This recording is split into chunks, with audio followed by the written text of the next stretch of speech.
আসসালামু আলাইকুম, আপনারা সবাই কেমন আছেন? কি করব?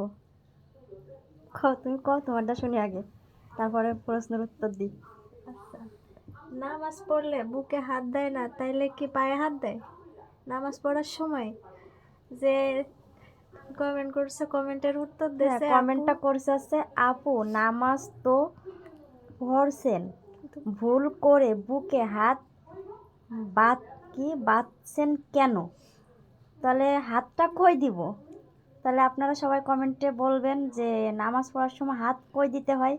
পরবর্তীতে নামাজ পড়লে আপনাদের কথা মতোই পড়বো, সঠিক হাতটা হইলে আর কি। মাথায় দিতে হবে। না, সেটা আপনারা যেমন কমেন্ট করছেন, তাইলে হাতটা মাথার পরেই দিতে হইবে। নামাজ পড়লে আর হ্যাঁ, মানুষ হাতটা কোথায় দেয়? আমার নামাজ ভুল হয়েছে, সেটা আমি আমি বলতেছি ভুল হয়েছে, তবে ওটা আমি ইচ্ছাকৃতভাবেই করছি। কারণ এর মানে কিছু কারণ আছে, কারণ ছাড়াই কেউ কিছু করে না। তবে আপনারা অনেকে আমাকে বলেন যে মানে বলতেছেন যে বুকে হাত দিলাম, আসলে নামাজ পড়ার সময় তো বুকে হাত দিতে হয়, সেটা কোনো ভুল না, ভুল হয়েছে। তো আমার কোন জায়গাটা ভুল হয়েছে আপনারা বলবেন, কমেন্টে জানিয়ে যাবেন।